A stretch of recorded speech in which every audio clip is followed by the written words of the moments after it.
शहीदों की चिताओं पर लगेंगे हर बरस मेले, वतन पर मिटने वालों का बाकी यही निशा होगा।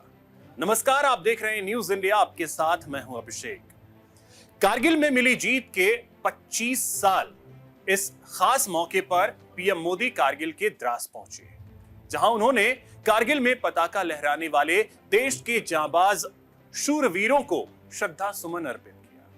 साथ ही आतंकियों के सरपरस्त को दो टूक चेतावनी देते हुए कहा कि आतंक के आका अपने नापाक मंसूबे में कभी कामयाब नहीं हो पाएंगे।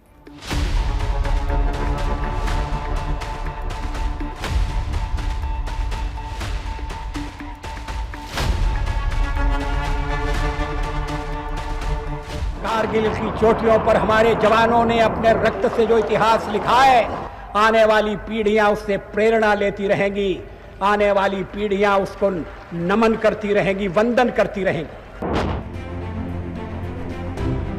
शहीदों की चिताओं पर लगेंगे हर बरस मेले, वतन पर मिटने वालों का यही नामो निशान होगा।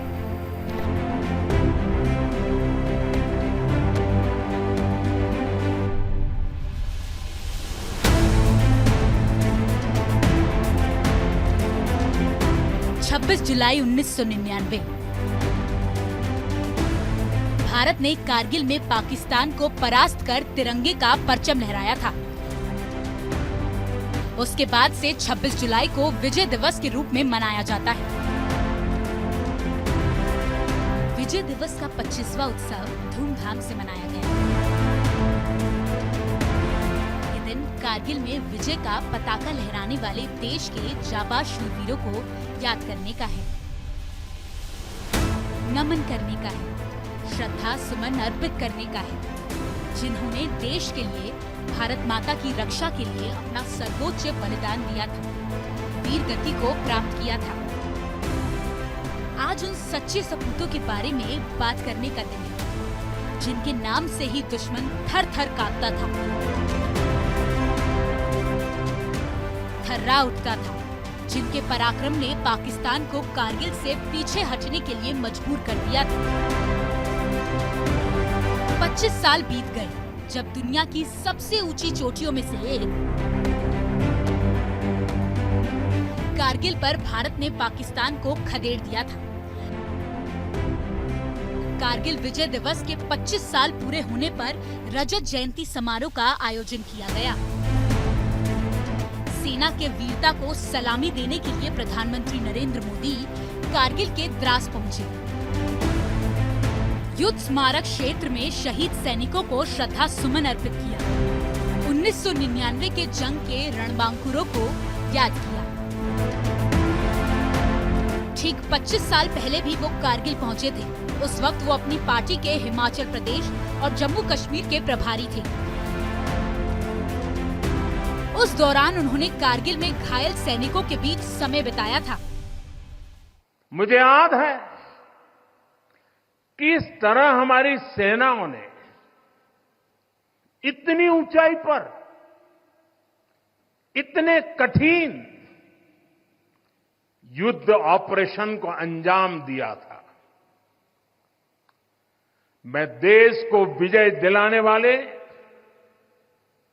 ऐसे सभी शूरवीरों को आदरपूर्वक प्रणाम करता हूं। मैं उन शहीदों को नमन करता हूं जिन्होंने कारगिल में मातृभूमि की रक्षा के लिए अपना सर्वोच्च बलिदान दिया। विजय दिवस के मौके पर पीएम मोदी ने पाकिस्तान पर भी निशाना साधा।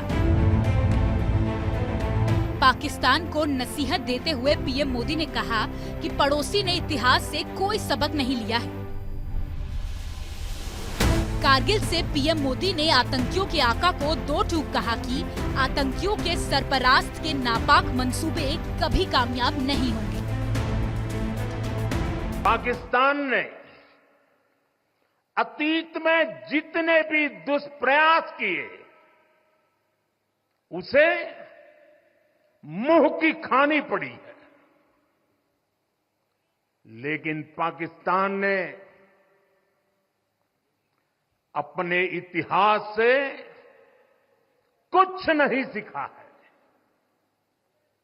वो आतंकवाद के सहारे,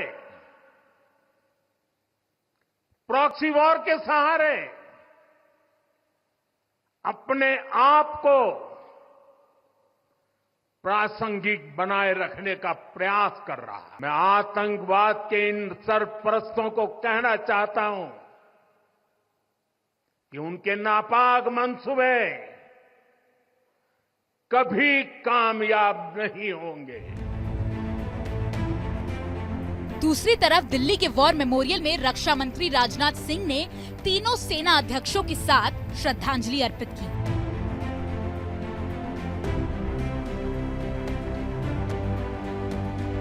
कारगिल युद्ध का श्रेय अगर किसी को जाता है तो वे सेना के साथ तब के प्रधानमंत्री अटल बिहारी वाजपेयी हैं, जिन्होंने कारगिल युद्ध से कुछ पहले ही पाकिस्तान की ओर दोस्ती का हाथ बढ़ाया था। बस यात्रा के जरिए लाहौर गए थे, लेकिन बदले में पाकिस्तान ने पीठ में खंजर घोंपने का काम किया था। उसके बाद जिस तरह उन्होंने दुनिया की परवाह किए बिना सेना को खुली छूट दी थी, अमेरिका के सीज फायर के ऑफर को ठुकराते हुए दो टूक कहा था कि एक एक घुसपैठियों को खदेड़े बिना भारत रुकने वाला नहीं है। उसके बाद भारत माता के रणबांकुरों ने पाकिस्तानियों को खदेड़कर तिरंगा लहराया था।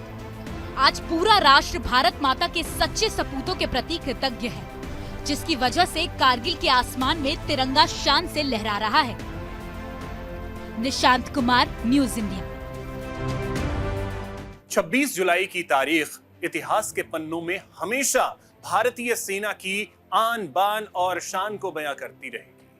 उन सैनिकों को याद करती रहेगी जिनके देश प्रेम के आगे प्यार कम पड़ गया, जिनकी जांबाजी की वजह से कारगिल में पाकिस्तान शिकस्त का सामना करना पड़ा। इतिहास के स्वर्णिम अक्षरों में लिखे इस दिन को हर भारतीय गर्व से याद करता है। दरअसल साल 1999 में मई की शुरुआत में पाकिस्तान ने कारगिल की पहाड़ियों पर घुसपैठ किया था। तकरीबन 5000 से ज्यादा सैनिकों ने कारगिल की पहाड़ियों पर घुसपैठ कर कब्जा जमा लिया था। 5 मई के दिन भारतीय सेना गश्त पर निकली थी। उस वक्त पाकिस्तानी सेना ने 5 भारतीय जवानों को बंधन बना लिया, बाद में उनकी हत्या कर दी। इसके बाद पाकिस्तानी घुसपैठियों को कारगिल से खदेड़ने के लिए द्रास और मस्को वैली में ऑपरेशन विजय चलाया गया। 2 लाख से ज्यादा भारतीय सैनिकों ने कारगिल युद्ध में हिस्सा लिया था। 527 जवानों ने अपनी शहादत दी थी। 84 दिन तक चले जंग के अंत में भारत की जीत हुई और आखिर में दुनिया ने भारत का पराक्रम देखा। और आज ये तिरंगा बड़े शान से उनके सांसों के और लहू की बूंदों से लहरा रहा है और पूरा देश आज पूरा उन जवानों के ऊपर, उन वीरों के ऊपर गर्व कर रहा है। मुझे भी सौभाग्य मिला और यहाँ से आप देख सकते हैं वो टाइगर हिल, और वो टाइगर हिल एक ऐसी पहाड़ी, ये तोलोलिंग पहाड़ी, जहाँ पर मेरी यूनिट 18 यूनिट ने बहुत निर्णायक युद्ध लड़े। 2 ऑफिसर्स, 2 जूनियर कमीशन ऑफिसर्स और 30 जवानों ने शहादत दी। पूरे कारगिल युद्ध के दौरान 545 जवानों ने इन पहाड़ियों के ऊपर अपने लहू की बूंदों से हिंदुस्तान की जीत का एक स्वर्णिम अध्याय जोड़ दिया था। और आज हम उन्हीं वीरों को श्रद्धांजलि अर्पित करने के लिए आज इस द्रास मेमोरियल में एकत्रित हुए हैं।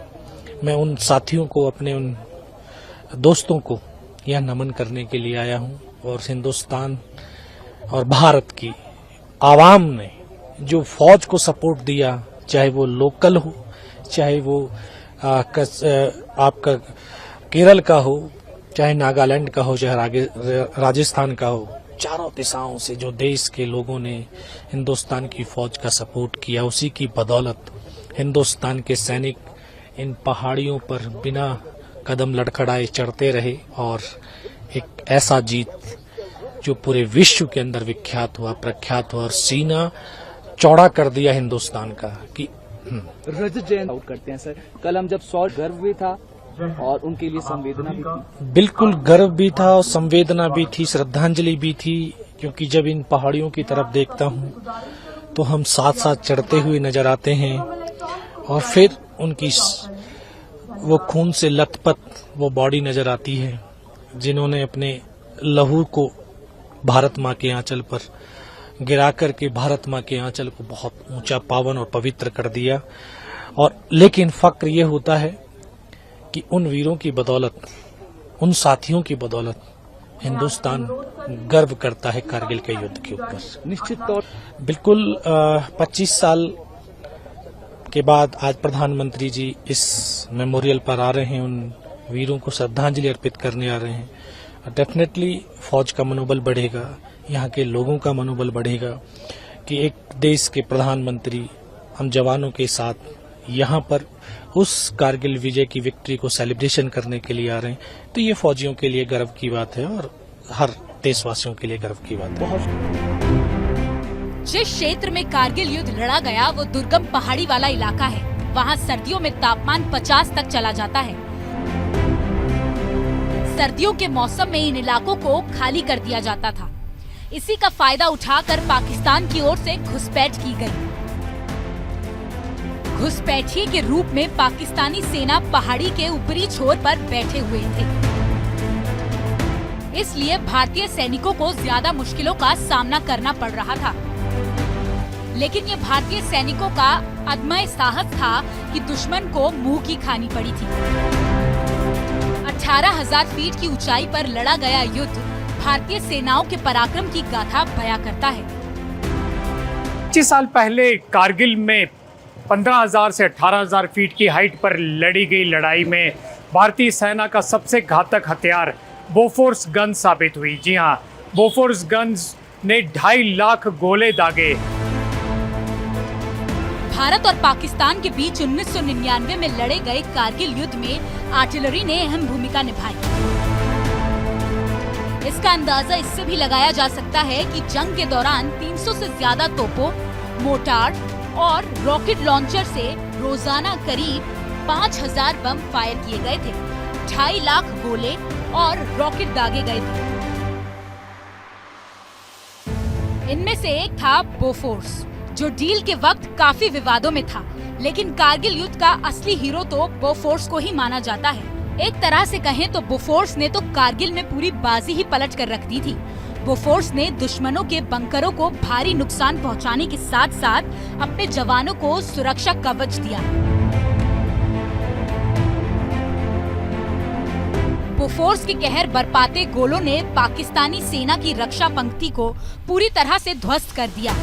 1000 से ज्यादा सैनिकों को घायल कर दिया। बोफोर्स ने लड़ाई के मैदान में ऐसा दिखाया कि पाकिस्तानी फौजियों के हौसले को ही पूरी तरह से पस्त कर दिया। उन्हें अपनी पोस्ट छोड़कर भागने के लिए मजबूर होना पड़ा। आइए बताते हैं कि 77B बोफोर्स की क्या खासियत है, जिसने कारगिल में भारत का परचम बुलंद करने में अहम भूमिका निभाई। 77B बोफोर्स की खासियत 30 किलोमीटर तक की अचूक वार, 105 mm के गोले फायर करने में सक्षम, 160 mm और 120 mm के मोर्टार फायर करने में सक्षम, 122 mm ग्रैड और BM-21 रॉकेट लॉन्चर से सीधा फायर। भारतीय वायुसेना द्वारा कारगिल युद्ध के दौरान चलाए गए ऑपरेशन सफेद सागर ने कारगिल युद्ध की न केवल तस्वीर बल्कि तकदीर भी बदल दी। पाकिस्तानी घुसपैठियों को जमीन और आसमान से भारतीय सेना कड़ी चुनौती दे रही थी। एक तरफ जहां बोफोर्स जमीन से आग उगल रहा था, तो वहीं दूसरी ओर वायुसेना ने घुसपैठियों को खदेड़ने के लिए ऑपरेशन सफेद सागर चलाया था। कारगिल की ऊंची चोटी के ऊपर भारतीय मिराज 2000, MiG-21, MiG-27 दुश्मनों पर गोले बरसा रही थी। वायुसेना के विमानों ने दुश्मनों को काफी तकलीफ पहुंचाई, कई बंकरों को तबाह कर दिया था। कारगिल में हड्डी गलाने वाली ठंड थी। 3 महीने की लंबी लड़ाई में भारत ने कई जवानों को खोया। आखिरकार घुसपैठियों को खदेड़ने में कामयाब रही। दिन तक चले इस युद्ध का अंत भारत ने जीत के साथ किया था। 84 भारतीय सेना के 527 जवानों ने अपनी शहादत दी थी। 1363 सैनिक घायल हुए थे। वहीं पाकिस्तान के 400 से ज्यादा सैनिक मारे गए थे। आज का दिन कारगिल विजय दिवस पर शौर्य को सलामी देने का है। विजय दिवस के मौके पर देश अपने जाबाज जवानों को भी याद कर रहा है, जिन्होंने कारगिल युद्ध में अदम्य साहस का परिचय दिया था। कैप्टन सौरभ कालिया कारगिल युद्ध में सबसे पहले शहीद होने वाले सैनिक थे। घुसपैठ की खबर मिलते ही अपने 5 साथियों की गश्त पर निकले थे, जहां पाकिस्तानी सेना ने इन्हें बंधक बना लिया और फिर 22 दिन के बाद इनकी हत्या कर दी। मरणोपरांत इन्हें परमवीर चक्र से सम्मानित किया गया।